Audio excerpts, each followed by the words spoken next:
బేతాళ కథలు. ఇవాటి కథ కార్యదక్షత. పట్టువదలని విక్రమార్కుడు చెట్టు వద్దకు తిరిగి వెళ్ళి చెట్టుపై నుంచి శవాన్ని దించి భుజాన వేసుకొని ఎప్పట్లాగే మౌనంగా శ్మశానం కేసి నడవసాగాడు.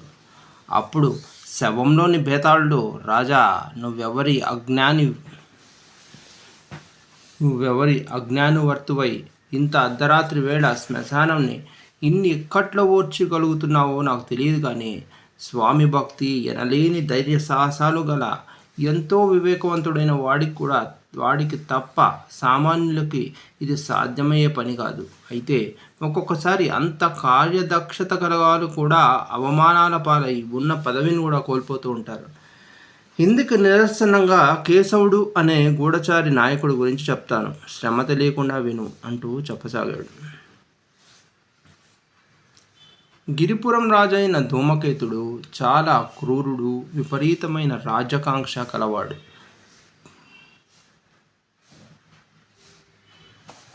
పొరుగున సర్వ సంపదలతో తులతూగుతున్న కాంబోజ రాజ్యాన్ని ఆక్రమించుకోవాలన్నది అతని తీరని కోరిక.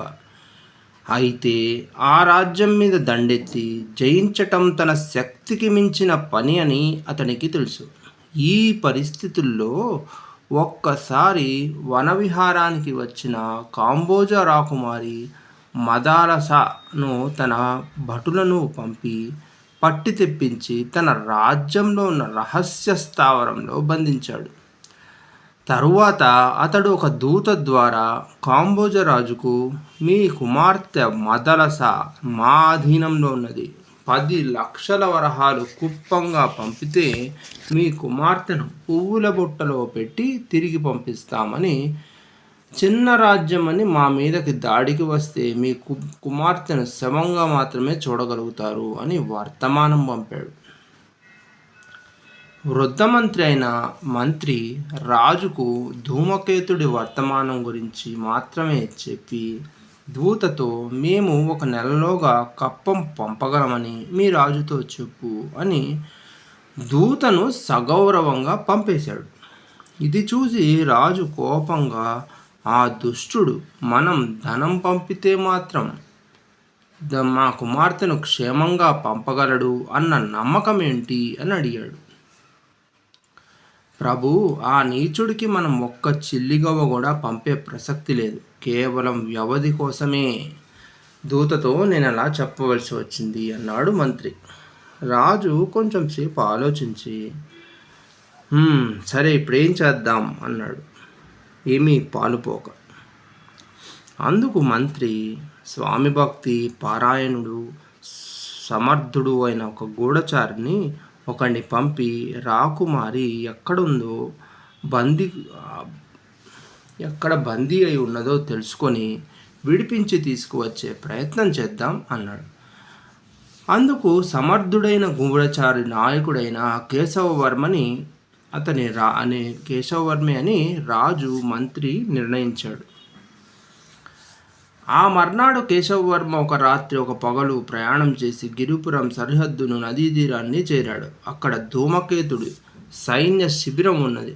కేశవవర్మ బెస్తవాడి వేషంలో నది దాటి నగరం చేరి 1 వారం రోజుల పాటు రకరకాలుగా ప్రయత్నం చేసి చివరకు రాకుమారి నగరంలో లేదని, నదీ తీరంలోని ఒక నౌక అడవిలోని పాడుబడ్డ కోటలో బందీరాలై ఉన్నదని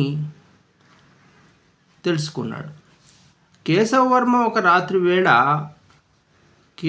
రాత్రి అడవిలోని కోట ప్రాంతంలో చేరి చెట్ల చాటున దాక్కుని కోట పరిసరాలను పరిశీలిస్తుండగా హఠాత్తుగా వెనుక నుంచి అతడి తలపై గట్టి దెబ్బ పడింది.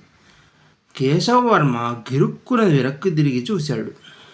సైనికుడు ఒకడు ఒక చేతిలో కాగడా పట్టుకొని రెండవ చేతిలో ఉన్న కర్రతో మరొకసారి కొట్టబోయేంతలో అతడు కత్తి దూసి వాడి గుండెల్లో పొడిచాడు. సైనికుడు కింద పడుతూ పెద్దగా అరిచాడు. ఆ అరుపులు విన్న సైనికులు కోలాహలంగా అటుకేసి పరిగెత్తి రావటం మొదలుపెట్టారు. అప్పుడు వెంటనే కేశవవర్మ సైనికుడి చేతి నుంచి జారిపడిన కాగడా తీసుకొని కిందపడి ఉన్న ఎండుటాకులకు చెట్లకు నిప్పంటించి అప్పుడు రేగిన రణగుణ ధ్వనిలో తప్పించుకొని 4-5 రోజుల తర్వాత కాంబోజ్ నగరం చేరాడు.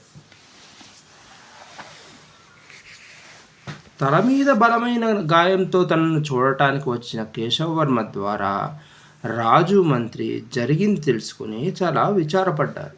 మర్నాడు కృతసేనుడనే యువ సైనికుడు ఒకడు రాజదర్శనానికి వచ్చి తను రాకుమార్తెను బంధ విముక్తురాలిని చేసి తేగలనని చెప్పాడు, వినవించుకున్నాడు. అతడిపై రాజుకు ఏమాత్రం నమ్మకం లేకపోయినా చేసేది లేక సరే కేశవవర్మను కలుసుకొని అతడి ద్వారా ఆ కోట ఉన్న ప్రాంతపు వివరాలు తెలుసుకొని వెళ్ళు అని చెప్పాడు. క్షమించండి ప్రభు, నేను కేశవవర్మను కలుసుకోవడం వల్ల ప్రయోజనం ఏమీ ఉండదు అన్నాడు కృతసేనుడు. రాజు మంత్రి అతడికేసి ఆశ్చర్యంగా చూసి అప్పుడు కృతసేనుడు, ఇంత జరిగాక ధూమకేతుడు రాకుమారిని ఆ కోటలోనే ఉంచుతాడా అన్నాడు. ఇది విన్న తర్వాత రాజుకు మంత్రికి ఆ యువకుడు తెలివైన వాడు అన్న అభిప్రాయం కలిగింది. రాజు అతడితో సరే అలాగే నీ ప్రయత్నం ఏదో నువ్వు చెయ్యి అని చెప్పారు.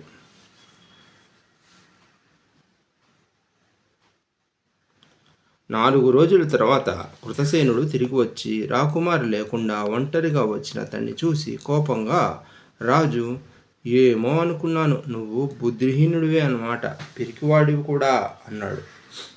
దానికి వినయంగా కృతసేనుడు, క్షమించండి ప్రభు, కార్యం సాధించటం నా ఒక్కడి వల్ల కాదు. ధూమకేతుడు రాకుమార్ని అడవిలోని కోట నుంచి తీసుకుపోయి మన సరిహద్దుల్లో ప్రవహించే నది సముద్రంలో కలిసే చోట ఉన్న లంకలో కట్టుదిట్టమైన సైనిక కాపలాతోటి బంధించాడు.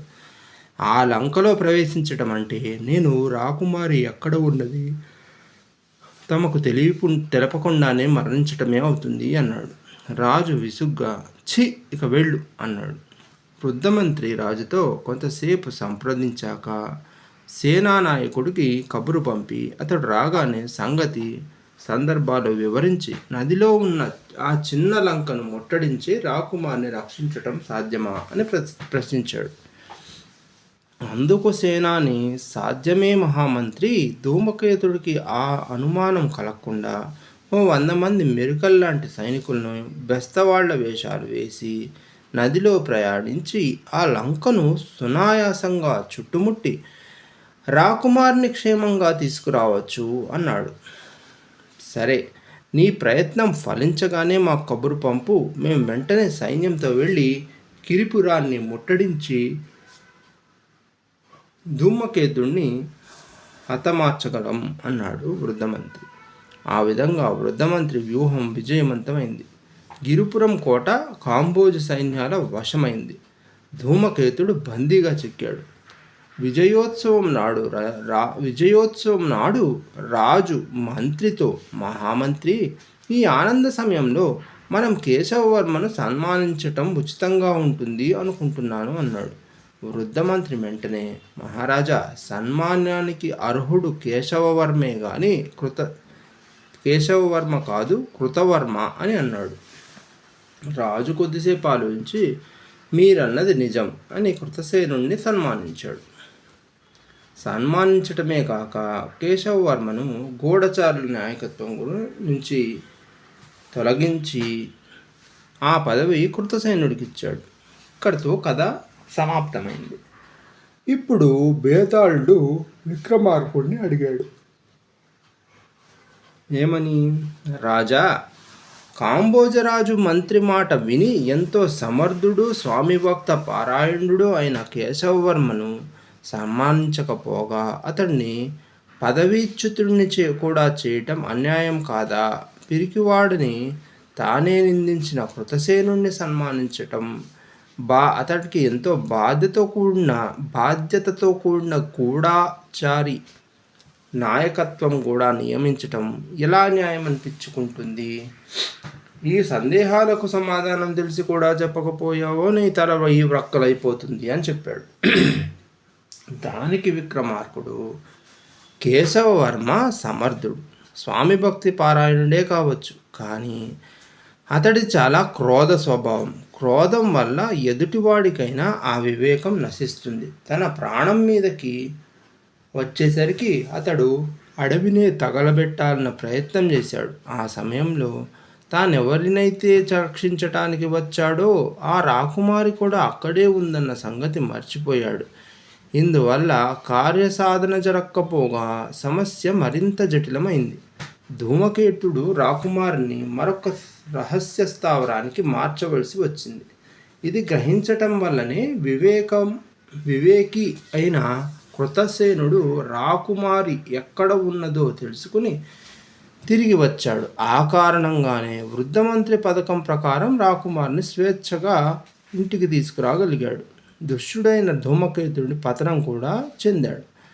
మంత్రి సలహా విన్న రాజు ఇదంతా ఆలోచించి అర్హుడు కార్యదక్షుడు అయిన కృతసేనుణ్ణి సన్మానించాడు అన్నాడు. రాజుకు ఈ విధంగా మౌనభంగం కలిగిన వెంటనే బేతాళుడు శవంతో సహా మాయమైపోయి తిరిగి చెట్టెక్కాడు.